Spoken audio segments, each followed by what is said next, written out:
crianças! Tudo bem com vocês? Eu já estava com saudade. Afinal, estão chegando as novas provas e a gente tem que arrasar nas provas, porque estudar é bom demais, não é?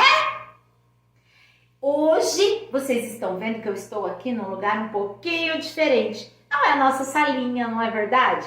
Porque eu estou gravando o vídeo de vocês aqui da minha outra casa, na cidade onde eu moro. Mas estou juntinho de vocês do mesmo jeito. E vamos, afinal, para a nossa aula. A aula de hoje é o capítulo 6 do material do Mackenzie de História. A melhor matéria que existe. História é bom demais. Quem não gosta de história? Abaixa o dedo aí, Valentina. Abaixa o dedo, Isabela. Pode deixar que eu conheço cada uma de vocês. Vamos lá, então. Vocês se lembram da nossa última história? Que eu contei para vocês, do Afonso Henriques, que ele tinha prometido espalhar o evangelho por todo mundo, que eles lutaram muito, reconquistaram as terras portuguesas e estavam em paz no final. Mas estavam prontos para um novo desafio, conquistar o oceano. E finalmente chega a hora deles fazerem isso. Existia um grande oceano que banhava as terras portuguesas. E 3 coisas foram fundamentais para que eles pudessem sair nessa nova aventura. Primeira coisa que foi fundamental para isso foi o espírito guerreiro português. Lembra que eu contei para vocês? Eles eram muito guerreiros, muito corajosos e estavam muito dispostos a muitas coisas. A segunda coisa que era fundamental era o senso de missão portuguesa. Afinal, Afonso Henriques tinha feito a promessa de levar o evangelho por todo o mundo, o cristianismo. E eles queriam muito cumprir a promessa do Afonso Henriques. E a terceira coisa que foi fundamental para os portugueses foi a vontade, a curiosidade de saber o que tinha além do oceano. Eles eram muito curiosos, aqueles portugueses, viu? E isso ajudou para que eles desempenhassem essa missão. Vamos lá, então.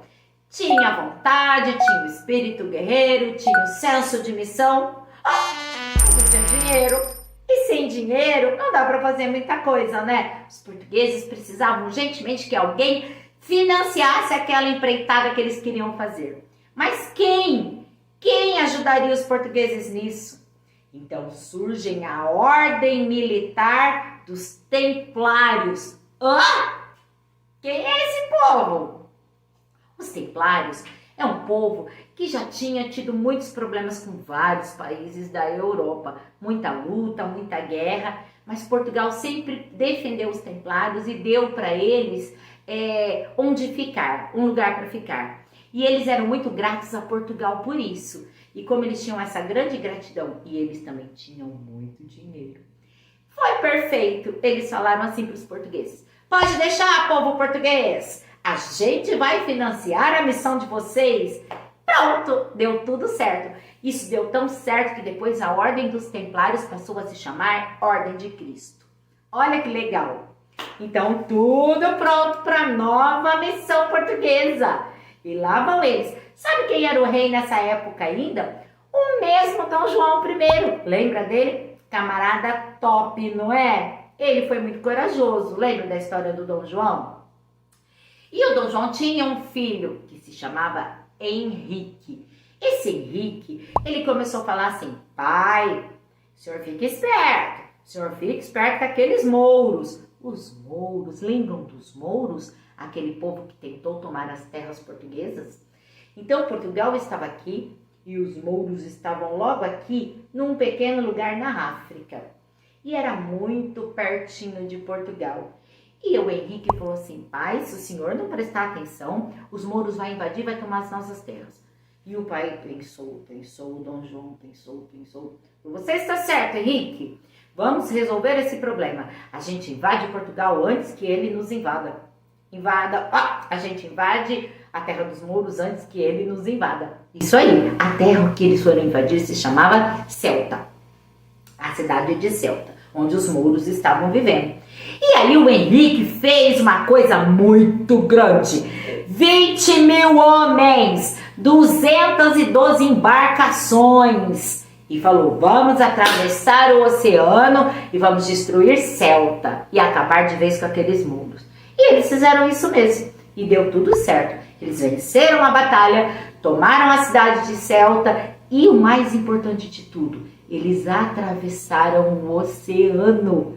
Essa era o primeiro passo para a aventura portuguesa. Eles conseguiram vencer o primeiro desafio, mas viriam ainda muitos outros desafios.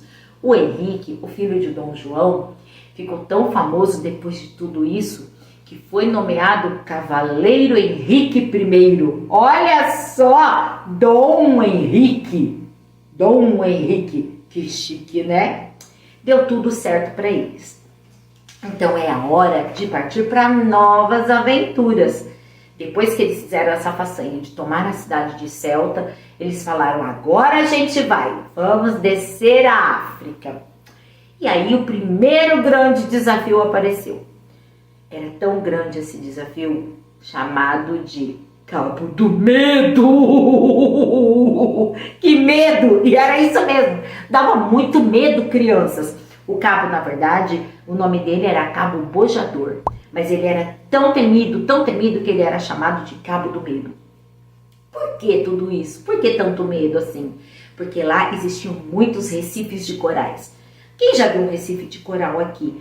O recife de coral fica por baixo da água, assim, ó. E quando as embarcações vêm, batiam nele, destruíam as embarcações. Era para ter medo mesmo. Muitos navios afundavam ali.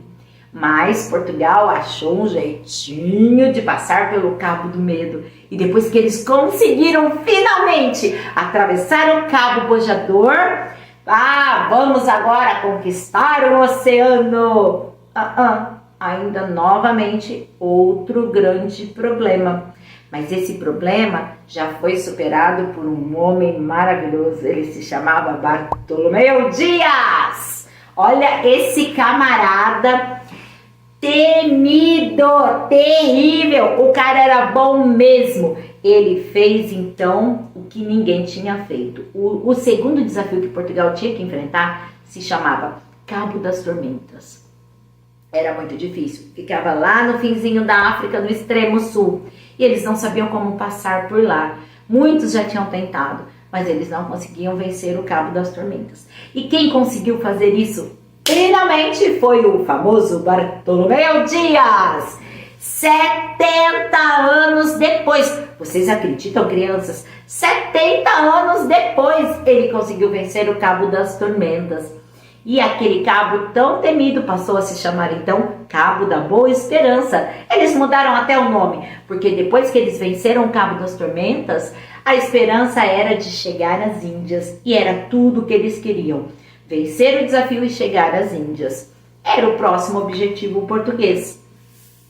Quem conseguiu finalmente chegar às Índias foi o famoso Vasco da Gama. Aposto que você já ouviu falar dele, né? Vasco da Gama, 9 anos depois que Bartolomeu Dias venceu o Cabo das Tormentas, ele saiu para uma nova empreitada. 148 tripulantes em 4 embarcações. E eles falaram, vamos lá, agora nós vamos chegar à Índia. E chegaram mesmo, foi maravilhoso. Chegaram 10 meses de viagem. 10 meses? Quem viaja por 10 meses? 10 meses de viagem. Eles saíram de Portugal e até chegar nas Índias, 10 meses. Foi uma viagem muito difícil. Mas eles venceram. Chegaram na cidade de Calicut, na Índia. E venceram um desafio tão querido. Mas, crianças, é importante vocês entenderem que essa viagem foi muito difícil. Tanto a ida como a volta. Olha só, deixa eu contar para vocês o que aconteceu. Na ida, ventos muito fortes, muitas tempestades mesmo. A distância muito grande, muito tempo, 10 meses de viagem. E a tripulação começou a ficar revoltada. Muita briga, muita dificuldade mesmo. Mas depois que eles chegaram à Índia, só alegria, mas tinham que voltar. Afinal, era uma viagem muito longa. A volta foi mais difícil ainda que a ida. Na volta, os ventos estavam contrários, soprando contra eles. E o pior de tudo, a tripulação começou a ficar muito doente. E muitos morreram, muitos mesmo.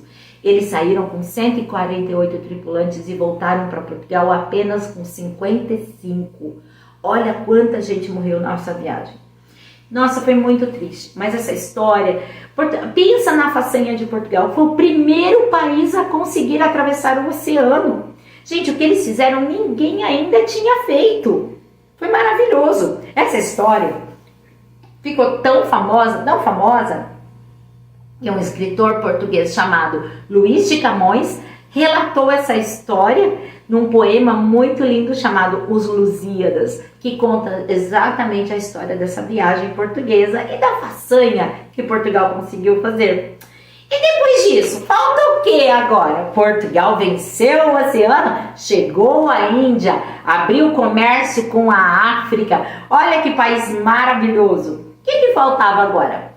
Um ano depois que eles tinham vencido tudo isso, surge um novo camarada. Esse você conhece, é o Pedrinho. Ô Pedrinho, Pedro Álvares Cabral. Quem nunca ouviu falar dele? O que ele fez, hein? O que será que fez Pedro Álvares Cabral?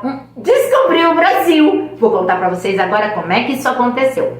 Saíram lá de Portugal e vão indo descer. Aqui está a África, a minha mão. Saíram de Portugal e vão descendo pela costa da África.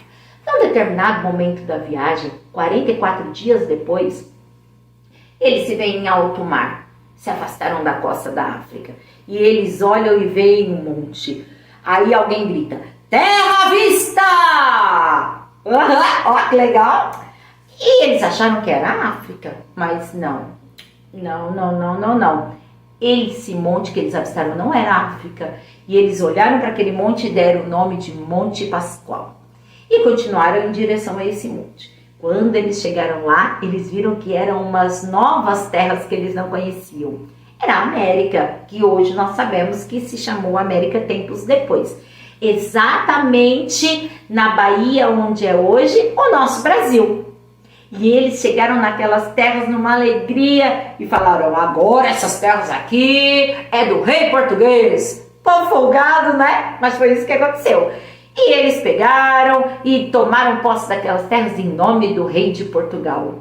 Crianças, é importante que quando eles chegaram no Brasil, eles deram nome para essas terras de Terra de Vera Cruz. Foi assim que eles chamaram a primeiro momento o nosso país. E aí, o que acontece agora? Morava alguém aqui nessas terras? Habitantes nativos. Hoje a gente sabe que eram os povos indígenas, não é verdade? Eles já moravam. No primeiro momento que eles chegaram aqui foi só festa, alegria, troca de presentes, muito bom. Mas depois a gente sabe que não foi bem assim que as coisas aconteceram. Mas esse assunto por uma próxima aula, não é verdade? O que importa é que 1500 anos depois, que o famoso Afonso Henriques prometeu espalhar o cristianismo pelo mundo, ele conseguiu. Portugal começa a levar o cristianismo para outros povos. E o primeiro deles fomos nós, os brasileiros. E assim termina a nossa história. Tchau para vocês, arrasem na prova, nota 10, porque estudar é bom demais!